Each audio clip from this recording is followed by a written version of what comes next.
time for the 49ers Rush podcast.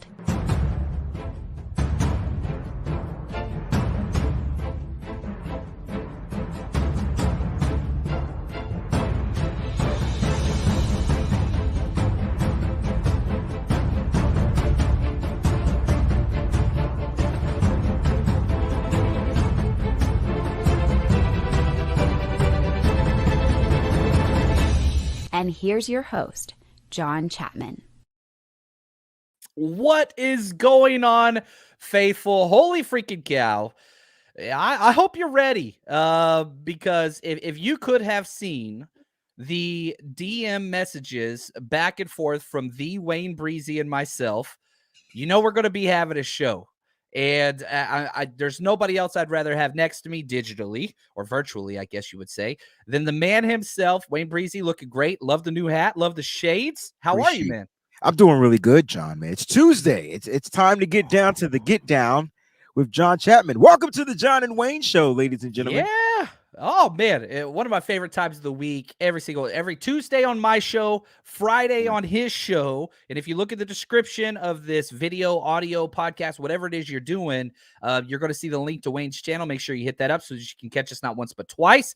Holy cow. We've got some stuff to talk about today. We're going to be dealing with the John Lynch press conference, the Kyle Shanahan press conference. We got to talk some draft. Oh, boy. But, man, it just seems this 49ers quarterback situation just cannot go, can't go away. It magnifies and magnifies and magnifies. So here we are. Now, you were frustrated earlier today, Wayne. Let's start with your emotion. Okay. And let's go with this conversation. And we're going to be throwing in clips of Kyle Shanahan, John Lynch, all that stuff. Let's deal with it. If you guys got questions in the chat, make sure you tag me. Oh, boy. Let's get to it, man. How you feeling, Wayne?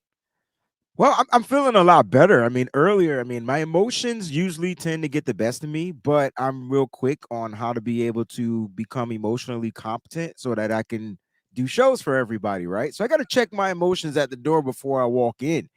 But when I hit you up in our little privacy moment, it was just like, God dang it, John. I love it, man. Beep, beep. Hold on. I got some beeps for you. What the?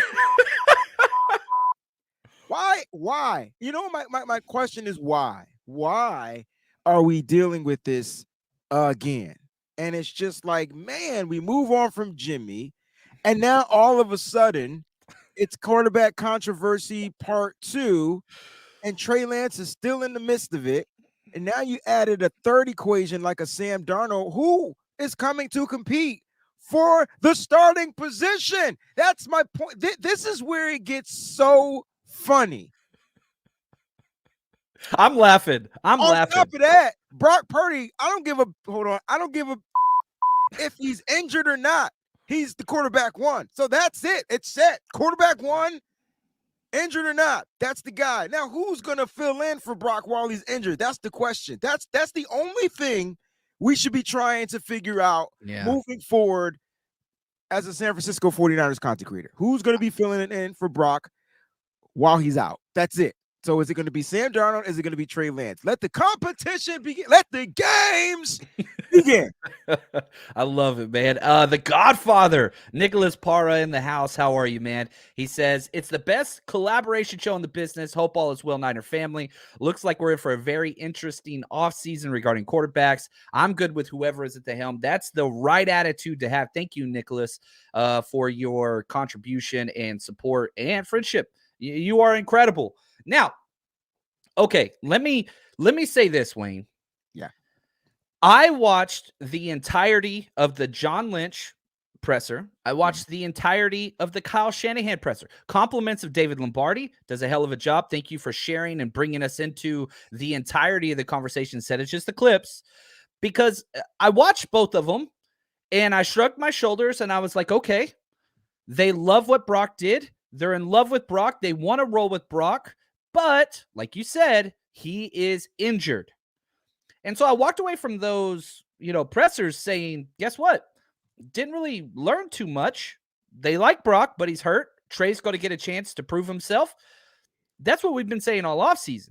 But whenever I scroll Twitter for like 5 seconds, and the national media and other content creators and whatever else, it sounds like this team hates Trey Lance with everything they have. Why is there such a disconnect between not what Kyle and John Lynch said together, but disconnect with the way people interpret these pressers? And maybe we're wrong. That's a possibility. I'm wrong all the time. But why does it seem like they hate Trey Lance if you're on social media, but you listen to what they say and they're fine with Trey Lance and excited to see him prove himself? Why is there such a break between these two things? I don't know. But this is the first time I'm going to sit here and say I don't know. I don't know, John. All I want to know is, it's not their job to tell us right now what the hell is going on. All I care about is the simple fact that can we win a mother freaking championship? And at the end of the day, I don't care who's quarterback 1 or quarterback 15. I just don't. I just want to get over the hump. I want to go to a parade. I am 42 years old, and I've never been to a championship parade for the San Francisco 49ers. I'm sorry, when I was 11, my mama wouldn't let me fly out to California by myself because she wasn't going to take me. How unreasonable of the mother of Wayne Breezy. She's a Cowboys fan. She was not going to bring Oh, yeah, that ain't happening. That ain't happening. I'm 42. I can buy my own ticket. I can get there. I can Uber now. I don't have to take a taxi. I can get around. I'm on my Tupac. I want to see a parade, before I leave this beautiful earth. And so it's just a controversy, right? And I get it. It's cool that we have news to talk about. Here's what I don't understand, though. But this is the reason why I can't answer your question. When the national media takes over from us, our job is to make sure we keep our faithful, our fan base informed. The national media, though, is going to try to take over and do their job and put their twist on it. So when I see a clip from an Ian Rappaport, and it's Brock Purdy, Sam Darnold.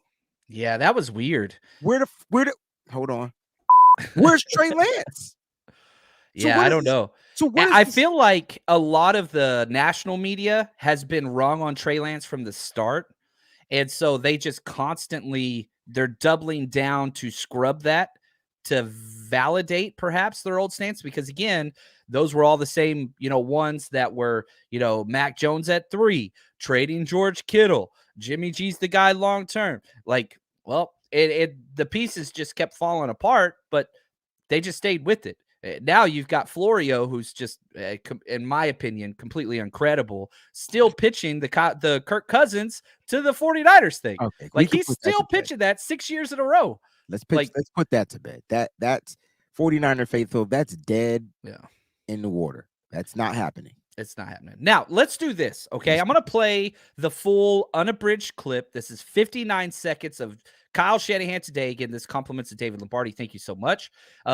Now, just to preface the audio quality, if you haven't seen this, all the head coaches are in the same ballroom being interviewed. Like literally 10 feet behind Shanahan is McVay being interviewed by 10 people as well. So there's a lot of background noise. I tried to scrub it as much as I could.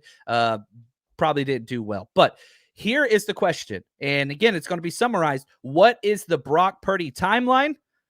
Here we go, baby. Well, I think it would have been pretty easy if Brock was healthy, because the way Brock played last year, he'd be the starter going into it. Trey had that position going into the year. We were real excited about that, and we think he would have had a hell of a year. We only got 1.5 games or 1.25. And then he went out, opened up an opportunity for Jimmy. Jimmy got hurt and opened it up for Brock. And Brock played 8 games and won all of them and played at an extremely high level. And we're very excited to have that level of a player as our quarterback. Now, we believe Trey can be that. I think he would have done it last year if he stayed healthy.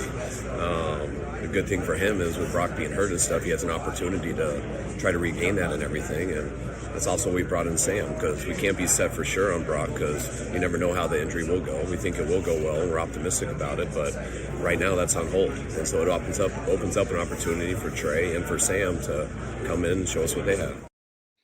Yeah, okay, this was probably the biggest piece of new information. Because we've been told 3 months, then we get to figure things out. That's June 1st. 6 months, the earliest he can be cleared. That's the 4th week of August. But he kind of threw out 6 to 8 months. Mm-hmm. That's the timeline. And it's funny because he said, we could expect him back week 1. We could expect him back week 4. That would be 6 weeks to 7 or 6 months to 7 months. 6 months to 8 months is week 1 to week 8 or 9. Yeah, depending on the bye week, whatever else, right? So, I don't know, man. This is, and again, the way that he started this entire conversation, which I think is key. We really like Trey. We were planning on moving forward with Trey. Week 1, he got hurt, opened the door for Jimmy. He got hurt, opened the door for Brock. Brock got hurt. Guess what that means? Let's just follow the chain of logic. The door is open for Trey. Or Sam. Let's be fair. He did say that. I'm glad you put that in there because I was going to Sam. Okay. Bomber T, look at him. Sam and Trey will compete for quarterback 2. Got to be good stuff. I love the positivity, Bomber. I love it. That's what it is, Bomber. That's what I'm getting from everything. That's the way I'm interpreting it. And now, but see, I don't know because everybody tweeted out Sam Darnold's getting first team reps with Trey, right? Let's play this little 10-second clip. Exactly. Listen, this is Kyle Shanahan talking about what the offseason is going to look like and training camp is going to look like with Trey Lance and Sam Darnold. Get first team reps, but I like to see them in phase 1. I want to see how they come in. We get to go on the field with them in phase 2. And OTAs, I expect them both to work with the first team, but we'll see how they go.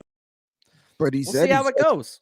But at the end, he says, I expect both of them to run with the first team. Yes. Yeah. So the way I'm interpreting it is why does both need to run with the first team? And it's going to come down to who's ahead of the curve. Now, if this is Kyle Shanahan speaking from this perspective, it makes it more clear. Trey Lance is coming off of an injury. They're not sure how well he's going to respond football-wise coming off of that ankle injury. You know what I'm saying? Will he be able to move properly? Will he be able to step into his throws? Will he be able to do these things coming off of that injury? I understand the Sam Darnold. I understand that signing. I understand why he's here. I'm getting the sense that Brock Purdy won't be ready anytime soon. I'm getting the sense that they won't rush Brock Purdy back. But I do understand that they're letting the world and the team and everybody know that when healthy, this is his team. That's kind of what I'm getting. Now, that can change, guys. That can change. It changes the moment these other quarterbacks play. And if they play well, that's going to cause a wrinkle and force our coaches to make a decision. Trey Lance comes out there. He's quarterback 1. He's starting. He's doing this. He's winning games, but his stats aren't looking too great. Who cares if the team continues to win? I mean, Brock Purdy's stats weren't that great. I just wrote an article about it. They weren't eye-popping or eye-gouging. The thing about Brock was he kept continuing to find ways to get this team to win while putting up points. The 2 touchdown consistency was that was awesome. I don't want to take anything away from Brock. Brock was, there was one point where he had the highest passer rating. He had the most touchdown passes. He had the fewest interceptions of any quarterback that started that whole thing. That was a 7-game. I think it was after 6 games. He was still first in all those. Yeah. He played 8. He won 8. Now, was the play, and again, a lot of people are going through the film, and we'll be doing this a little bit later in the offseason on our Patreon. But Brock played in a way that I walked away saying, man, this dude's got this job on lockdown. Easily. Till he got hurt. The Niners continue to show you can lose your damn job if you're hurt. If somebody comes in and outperforms, you lose your job. That's just period. It doesn't matter who you are. Jimmy Ward lost his job. Daniel Brunskill lost his job. Let's see who else. There's other guys. Jeff Wilson Jr. lost his job. They did. Trey Lance lost his job. He did. According to this, all once they got hurt. Yeah, which is new to a lot of our older faithful, because we usually don't see starters lose their jobs due to injury. But Kyle is changing that, which is fine. I'm cool with it. I think your job should not be safe. It You don't lose it because of injury. You lost it because you got injured and somebody outperformed you. outperformed you. And that's Yes. what I'm cool. That's why I said I'm cool with it. Here's the issue, though. I just want the same smoke or the same situation. Like if Trey comes and outperforms himself or Brock or whatever, then Brock loses his job. That's all I'm Correct. saying. Yeah, Right? it's gonna stay. It should stay consistent That's all I'm because that, asking for. and you want like the guy that's gonna give you the best chance to win. Like that's period. Okay. Right now, John Lynch and Kyle Shanahan are 100% aligned in the fact that they believe Brock Purdy gives them the best chance to win. That's awesome. I don't disagree with that. No. There is potential there.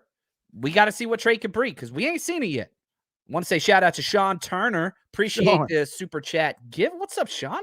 I freaking love it, man. And like right here, Brian Carter, good dude.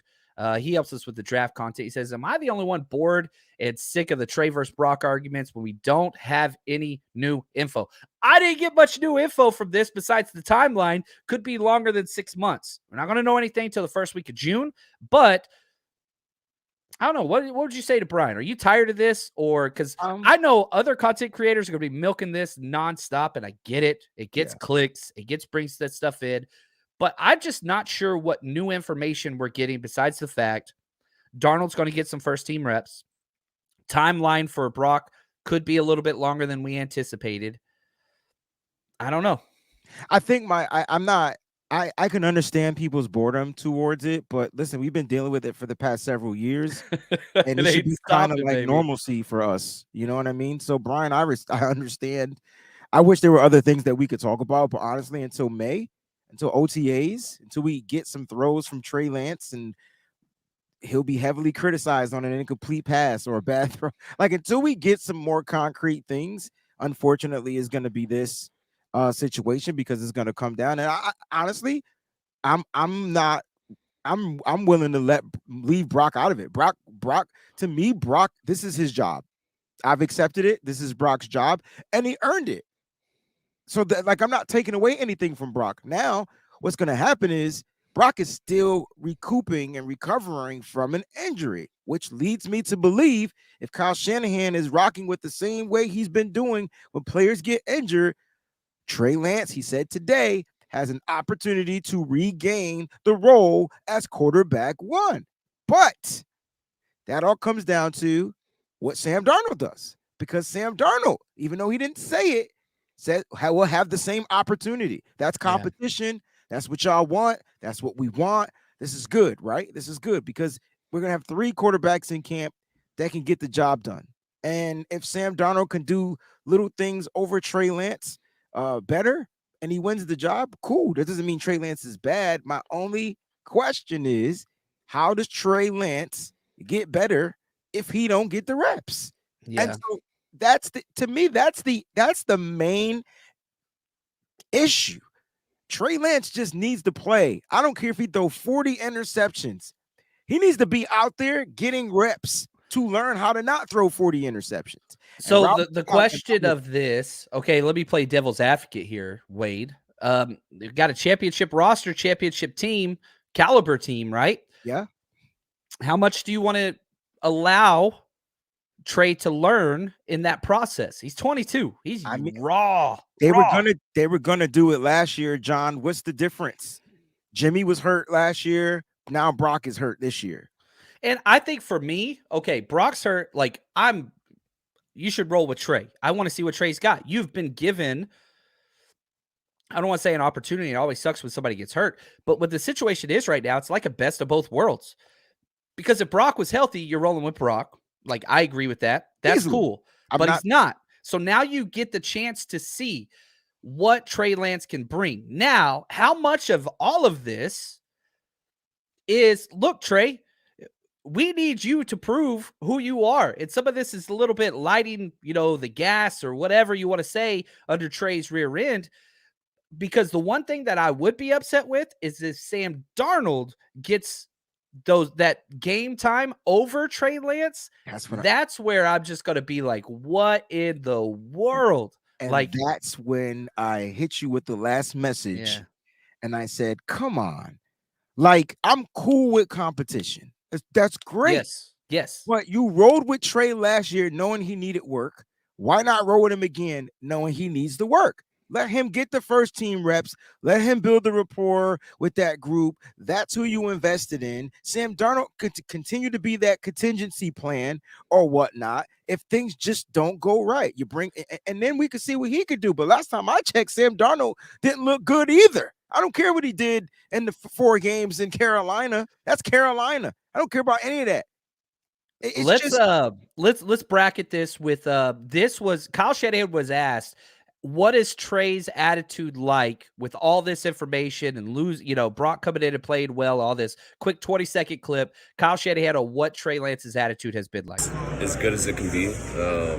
Trey's a great person, but he's also smart and knows what he saw. He knows how he knows the level Brock played at, so he understands that. I've talked to Trey the same way I'm talking to you guys now, so he gets it. And I think Trey's just excited to be healthy and excited to come in and get those reps and show us what he can do.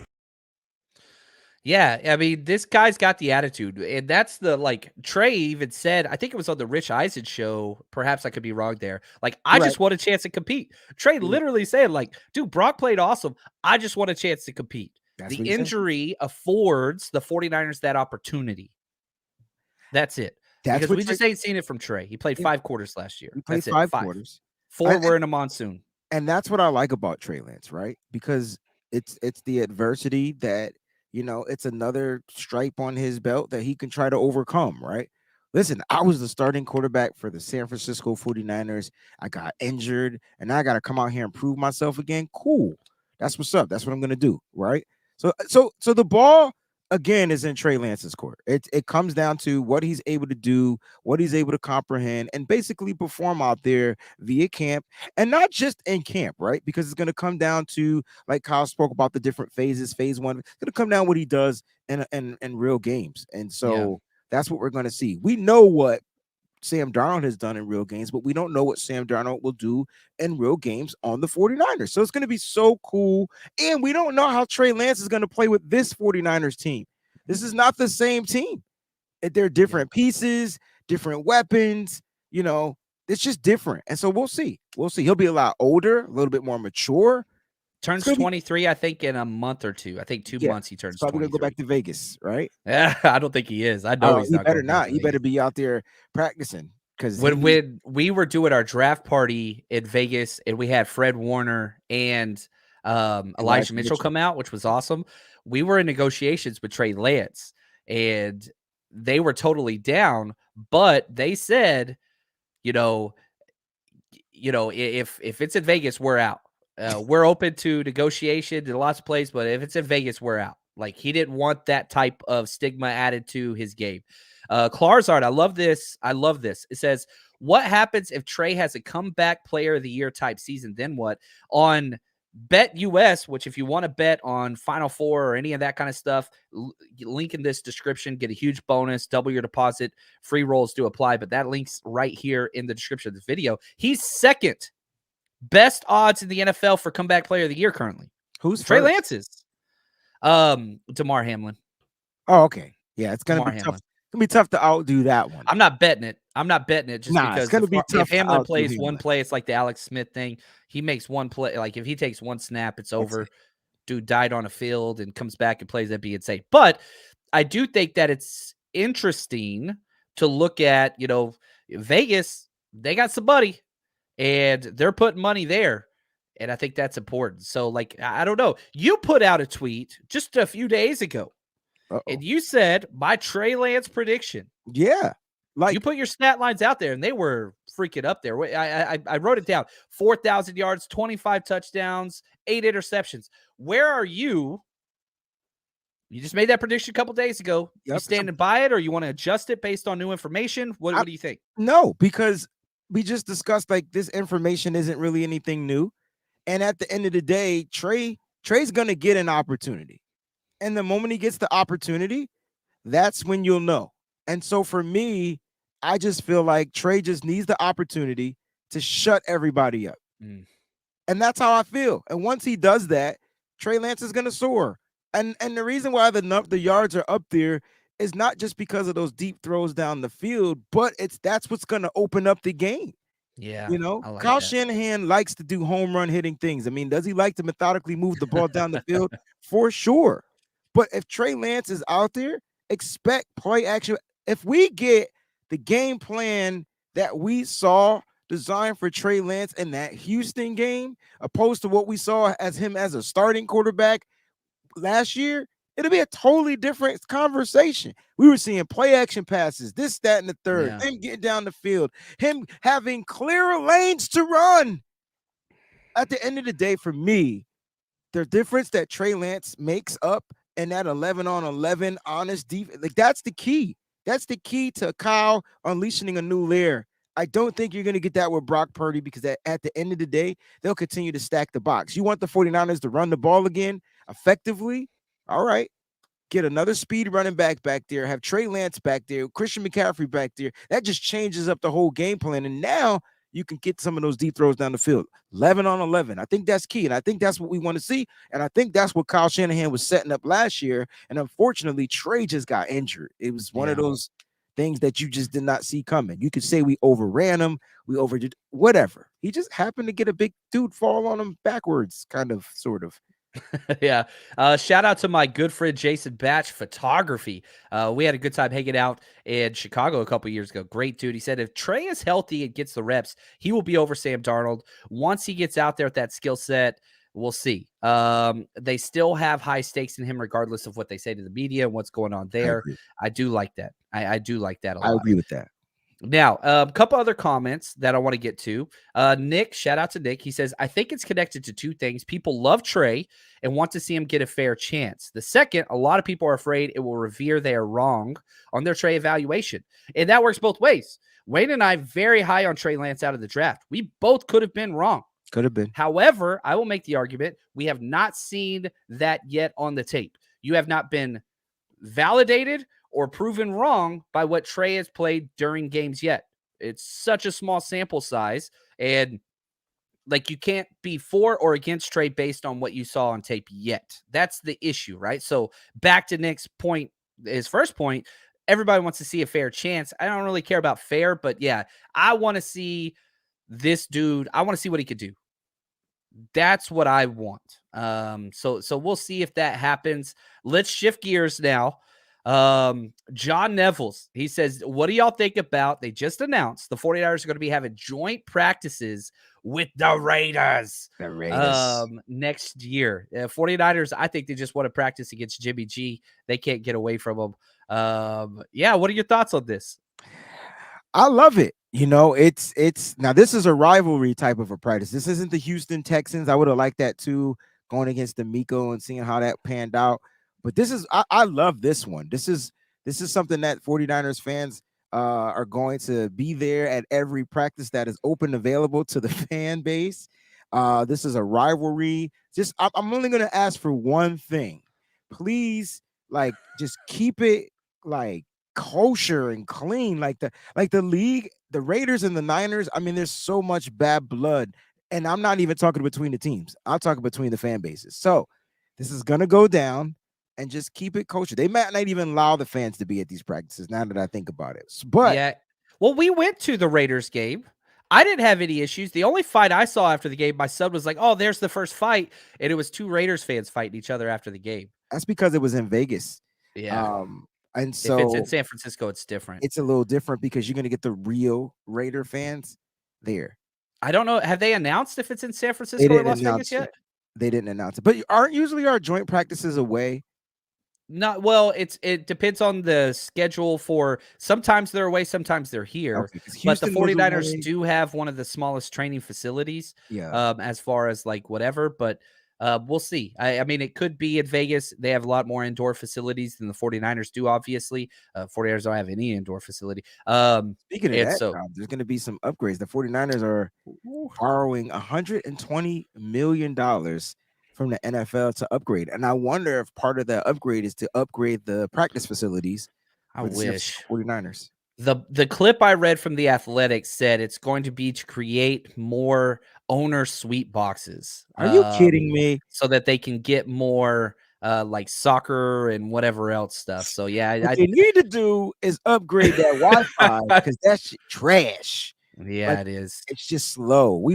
We're at that stadium. We're trying to create the content and upload it, and it's just stuck. It gets stuck. It's rough. The worst stadium in the world is SoFi, which is hilarious. That's the worst. Like, you can't even get into the stadium because everybody can't open their ticket thing because the internet's so slow. And so there's just a line and people just can't get into the damn stadium because it's just trash. Sean Turner back at it again. Look at Daniel. Long as Trey gets the opportunity to win his quarterback one position because he's a better player at success rate for 2023. That's all we're asking. And I don't think John Lynch or Kyle Shanahan said anything contrary to that. Trey's going to get a chance. Trey is going to get a chance. There's no way Brock Purdy's going to be ready week 1. If he is, it's a miracle, amazing, awesome. But even if he is ready week 1, I'm telling you right now, the idea of one quarterback playing the entire season for the 49ers has happened once in 10 years. It's not going to happen ever. It's just today's NFL is weird. It's just not the way it's set up for the San Francisco 49ers. Like, quarterbacks get dinged, injured, and it is what it is. So, look. The NFC West, too, though. So, like, there's 4 teams in the NFC West, 13 quarterbacks started games for those 4 teams this year. Just this past year. Kyler Murray's going to be out for a while. We don't know what's going on with Matthew Stafford. And Geno may just be the healthiest quarterback in the division at this point. Yeah. It's crazy, right? Yeah. And Jason says, how do we feel about the 49ers borrowing $120 million to upgrade Levi's? There's a fund that is built in the NFL, their revenue package, where they help these stadiums get their upgrades so that they can get more premier spots with non-football things like the Final Four, college football playoff, World Cup, blah, blah, blah, blah, blah. And so they are borrowing from that. It's just kind of the way that goes. NFL's king. They're going to make money. It's just they're going to make money. Period. All right, right here, Jose Torres. Thank you for the super chat. We need a roof with that, buddy. Yeah, that ain't happening. I've been told, I don't know how legit this is, that to add a roof onto Levi's would cost over $1 billion. Don't know how accurate that is, but it ain't happening. No roof for me because I'm not paying any more money for my tickets. Cancel the hot sun. I love it, man. Oh man, we just need one of those Mr. Burns from The Simpsons, like umbrellas that like raises up and blocks the sun. It's simple. So weird that it's like a certain time every game that sun just hits you, and you just be like, "Dang, yo!" I would take that over cold though. I'm sitting here wearing a scarf indoors because I am a baby. I'd rather I'm opposite. I'd rather be in the cold and layer up because you Connecticut crazy. You can't get butt naked outside, bro. Like, you know what I'm saying? Like, you just can't. I mean, you can, but you probably gonna end up behind bars. So I'd rather be cold and put on more clothes. Oh my gosh. Just leave the wet out of it. I don't want to be wet, period. Chicago sucked. It did, man. My phone was out of commission for 4 days. 4 days, man, after that. Peachy, one of the best there ever was and is. She is the absolute incredible human. She says, we may have 4 quarterbacks. Never know with this team. Stetson Bennett, anyone?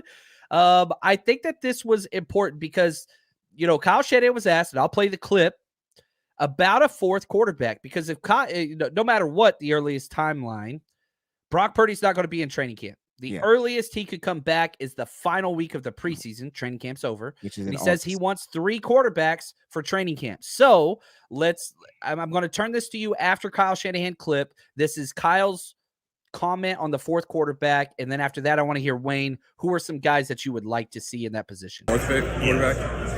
I mean, we'll always take a guy that we believe is right. I mean, when you get to the draft and we rank everybody, and you want to go best player, but you also want to go with guys who can make your team too. I think it'd be very hard for a quarterback to make our team. But I also thought it was going to be hard for Brock to make our team. We had a high grade on Brock, and we really liked him. And he was sitting there in the 7th round. We weren't going to spend a 5th round pick on him because it was going to be tough for him to beat out Sutton. And we probably weren't going to keep 3 guys. But we spent our 7th round on him because he was by far the best guy available. And then he played at a high level, and we didn't want to lose him. So we kept him on our team, and we kept 3 quarterbacks. So that's kind of how it plays out. I'm sure we'll get another quarterback in our building, especially with Brock probably not being able to go with the starting at training camp. I'm just guessing. So I'm sure we'll get a guy, at least a free agent. But you never know how that draft goes. You never know how our evaluation goes. And I know those guys are way ahead of that compared to me, but I'll start that next week when I get back, and we'll rank everybody. And if there's a guy in the draft that makes sense, we'll take him. If there's a guy in the draft that makes sense, we'll take him. Peachy brought up Stetson Bennett. I think Stetson Bennett's going to go too high. So my question to you is, throw players out. We'll get to that in a second. Is there a draft pick that you are comfortable using on a 4th quarterback, even though it is very highly likely he will not be making this roster? Yeah, I mean, I think they're going to wait to the 7th round because they have multiple picks in the 7th round. And so they're going to see if there's a quarterback that they feel, has a shot, like in the dark, to make this roster, right? At the end of the day, the way I see the Brock Purdy situations, he'll go on the PUP. They'll go ahead and draft the quarterback. He'll be that 3rd string or practice squad type of a QB. They may even wait till these quarterbacks go undrafted, because I don't see a lot of the quarterbacks even getting drafted. Now, when you're looking at the quarterbacks, look at quarterbacks that can do what Brock Purdy did. What's going on, Jax? Look for those type of quarterbacks, like the Jake Hainers, maybe the Clayton Tunes out of Houston, the highly efficient type of quarterbacks, not the ones that can get the ball down the field, not the ones that can run and do all that. No. Look for quarterbacks that are highly efficient, accurate on short throws, bing, bing, bing, bada, boom, boom, booms. That's what you want to look for in these quarterbacks. I like Stetson Bennett. I think he's the most mature out of all the quarterbacks. Whatever collegiate history stuff that went on, I'm sure that's going to somehow go away, and there's going to be a team that's going to take a chance on him. I don't think he'll be there in the 7th round. So I know he's mocked to go somewhat in the 7th round. Everybody's passing over him. Peachy, that's actually a good pick, and I wouldn't mind him here. You want a guy that could come in here and be efficient. I don't think he's going to be there. No. I think he's going to go early. Yeah, like they're going to take the chance on him. They don't care about that stuff from college. They'll figure it out, is what I'm trying to say. And so Clayton Tune out of Houston, Jake Haener. I see Max Duggan out of there from TCU. Not an efficient quarterback to me. I don't see why the 49ers would take him. But I tell you what, he can run. He's probably the best running quarterback out there in the draft. That's not what the 49ers want. And so it's going to come down to guys that resemble what Brock Purdy did. And if they find a guy, 7th round will be the earliest they take a quarterback. And if those guys still fall, John, I think they'll get one undrafted. It'll be cheaper too. Based on my own personal rankings on quarterbacks, I have 3 quarterbacks with a 7th round grade. Max Duggan, I don't think fits, but I have a 7th round grade on him. I'm with you. Tyson Bagent out of Shepherd. I like him. Malik Cunningham, he's the runaround, inaccurate guy. I don't think that fits too much. Then there's undrafted free agent guy that I have a grade on. Tim DeMoret out of Fordham. Nick Sakill's old teammate. Niners met with him. He is exactly what you explained, described, and all those things. I think him, Aiden Connell, I got a 6th round on. Stetson, I got a 5th round grade on. I just don't see him falling. Jaron Hall, 5th round grade. Clayton Tune would be my favorite out of Houston. I got a 5th round grade on. So if those guys fall, just like what Kyle just said, in the 5th round, we didn't want to take Brock Purdy because we didn't think he'd make the roster. But in the 7th round, the value was too much to pass up. So if somebody like a Clayton Tune, Stetson Bennett, Jaron Hall falls, that's where you would take that. But again, I'm with 7th round at the earliest. How is somebody going to make this roster over, in any particular order? Brock Purdy, who's going to be on the pup, probably be on the pup, I would say. All likelihood, even if it's 50% chance, you have to plan for him to be on there. But Trey Lance, Sam Darnold, and then this 4th guy, we'll see. We'll kind of see how that goes. Now, you did an awesome episode. You always do great work, man. Appreciate you, bro. You did your mock draft 6.0. Yes. And so I want to bracket this with a couple questions. The first question comes from David R. He emailed me, and he said, and it applies to your mock draft, do they trade picks next year to jump up in this draft. In your opinion, will the 49ers borrow from the 2024 draft haul to jump up in this draft? It's possible because they're going to have a load of picks again next year. Gosh. And, Yeah. a lot of comp picks are coming back to them. And so there's a possibility that they trade a third round pick. They'll trade their third round pick and end up with later comp picks in the third round. Like, think about how that works.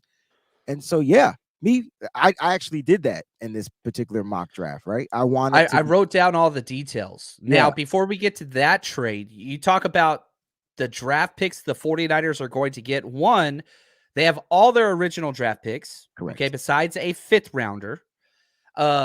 They are getting a 3rd round comp pick for the coach they just ran, Carthon and D'Amico Ryans. They're getting a 3rd round comp pick for Mike McGlinchey, according to Over the Cap. They're getting a 5th round comp pick for Sampson. They're getting a 5th round comp pick for Charles Omenihu, and they're getting a 6th round comp pick for Emmanuel Mosley. That's just currently. You can only get 4 player comp picks plus the 1 additional for the coaches. So there's a lot of picks there in the future. Now, in your mock draft, you traded, these are the details of the trade that you put out, you shared. You gave up the 102 pick this year and next year's 3rd rounder. Correct. For number 75 this year and next year's 5th rounder. Correct. Do you remember who you traded up for? I traded up to get safety Sidney Brown. Your man. You are a big Sidney Brown guy out of Illinois. And so, look, I'm the 49ers are always prepping for the future, right? And so you say, dang, I traded up to get this kid. How am I going to get him on the field? Well, we'll find out when he gets to practice. Okay.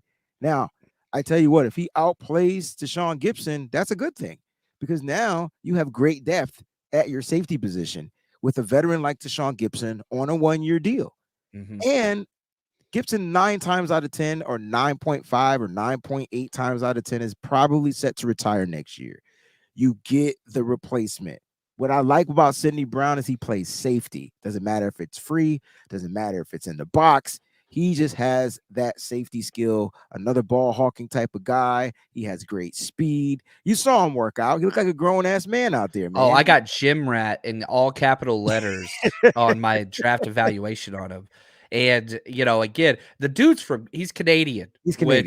Which I don't know why, but it makes me like him more. Like to be able to come out of Canada and to infiltrate the college football scene to the NFL. Like, I like this kid. He's a lot of fun. And I do agree with you. You will have to trade up for him. Yeah. You will have to. You might have to go up higher than what you did.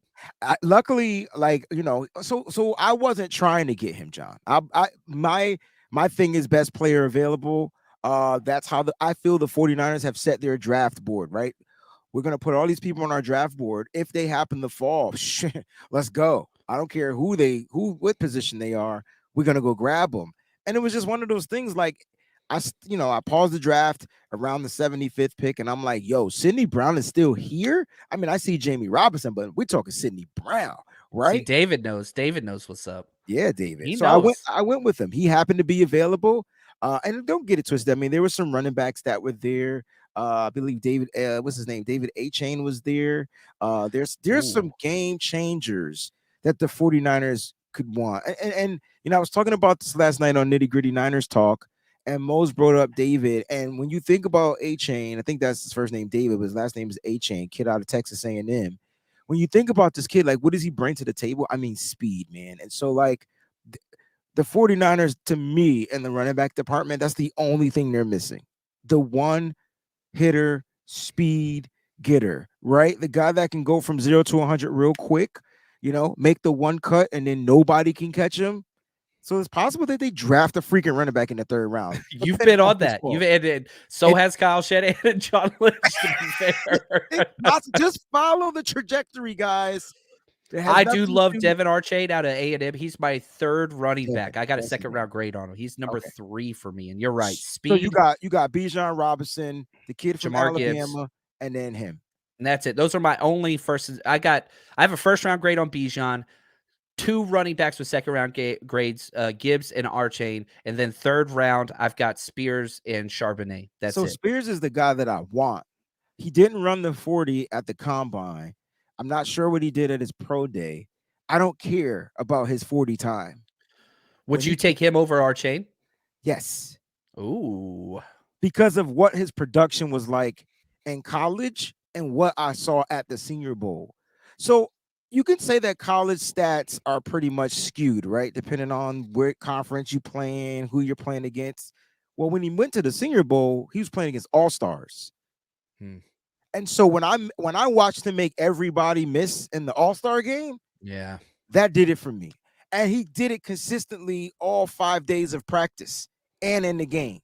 That did something to me. I'm sure you got him as a 3rd-round grade. I like him. He's I just like him a lot he's- because I have Archaid 3, I have Spears 4, so like Right. they're right Right. there for me. But I do have a 3rd-round grade on him. Yeah. So look, best player available. It depends on who's going to be out there, guys.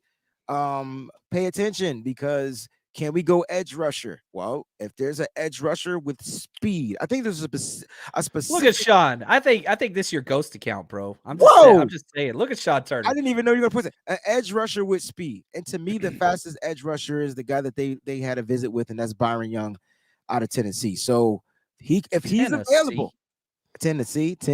If he's available, they got to go with him. I mean, why? You get speed opposite Nick Bosa. Didn't have the highest production in college. I don't care about that. I watched him wreck shop at the Senior Bowl. That was the All-Star game I got a chance to attend that whole week. And when they're consistently doing the stuff, that speaks volumes for me. It was my first time there. Wasn't really sure how to evaluate, but I know he kept winning. I remember asking you like who you liked. I think we were just talking. I don't know if it was phone or text. And Tajay Spears was the first name out your mouth. First after name. the Senior Bowl. First name. Spears. My go-tos there were Spears, Tank Dell, Byron Young. There were a few other ones. Defensive linemen. Both Byron Youngs, actually. The kid from Alabama on the inside was pretty good too. Now let's stick with this conversation Sean brought up. Again, back to your mock draft 6.0. Go check out Wayne Breezy on Twitter. You can see the graphic. It's awesome. He does a good job. Your graphics are always fire, man. All accounts. I don't know how you do all those accounts. Me neither. I don't know. I have to pay people to do my accounts because I can't do what you do. But hats off to you, my friend. What they don't know is behind the scenes, I be like overwhelmed like a mug. So shout out to Steve. He's helping me out a lot, with these graphics. Steve, I love it. Yeah. Now, my favorite thing about your draft is you drafted not one, but 2 edge players. I think the 49ers are going to do that. So the 2 edge players you drafted at pick number 99, let's talk about him first. You did Mike Morris out of Michigan, 99, then Jose Ramirez, 164. Let's focus on Mike Morris. I don't know if he's an edge player. He can be both. So here's the thing. And in Michigan, he played edge because he was just bigger and kind of, I won't say he was faster, but he has technique. You talked about what makes Nick Bosa special, and I'm not comparing him to Nick Bosa, so get this out your mind. It's his technique. It's his ability to be able to find ways to win on the edge, but he could also play inside. So you can go inside, outside. He's a big kid. He's 6'5", 275. He's huge. Slow. He didn't run it was a 5 something in the 40. 4.95. He is a slow and edge player. He's in the bottom 16 percentile. I don't care about speed. The kid gets home. Help me figure that out. Like, so if he's not getting there with speed, then he's getting there with power and technique, right? Yes. And that's what you're going to get from him.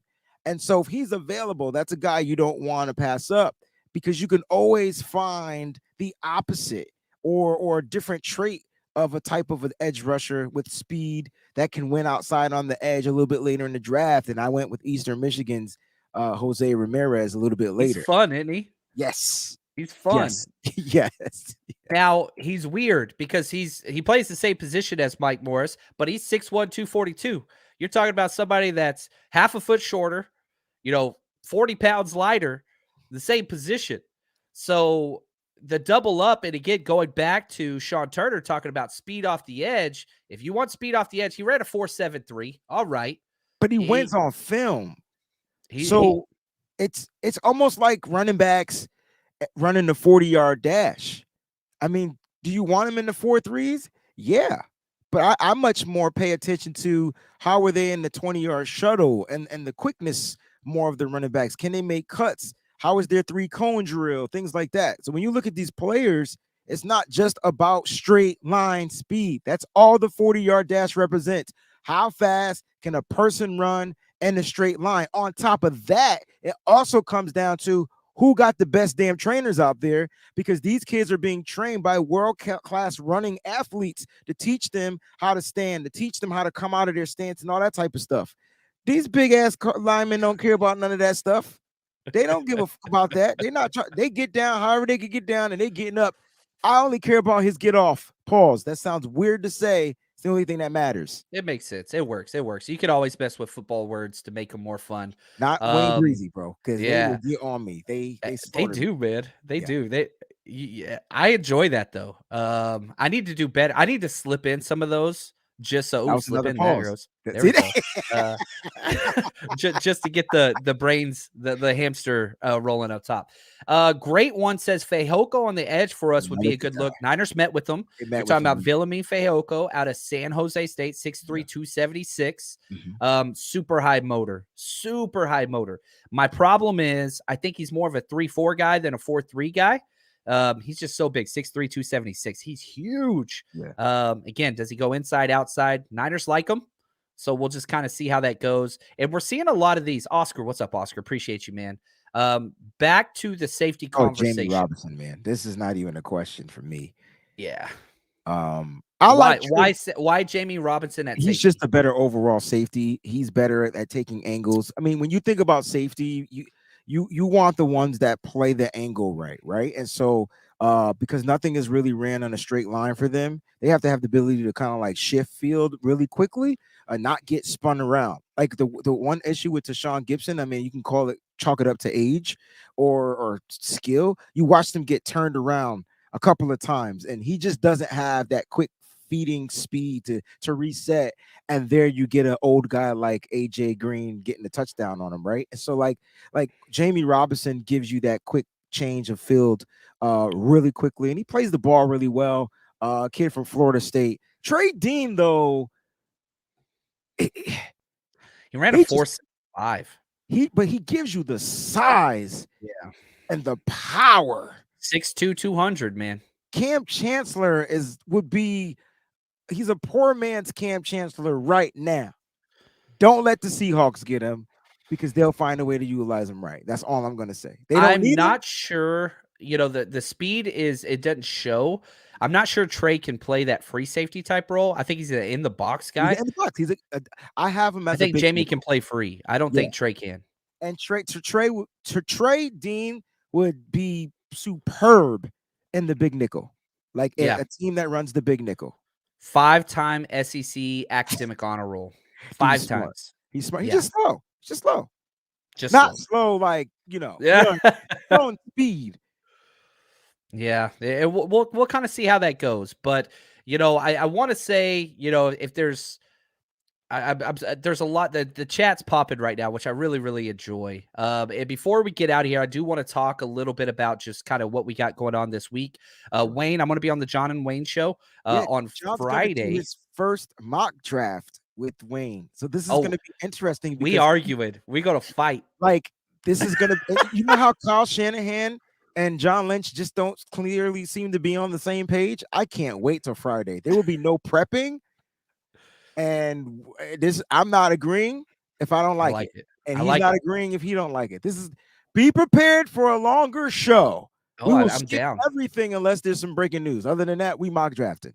I love it. A couple things we got cooking. BD Peacock going to be on the show tonight at 5 p.m. Awesome. From Locked On Niners. Going to be fun. And then Rohan, we got a show tomorrow morning, 10 a.m.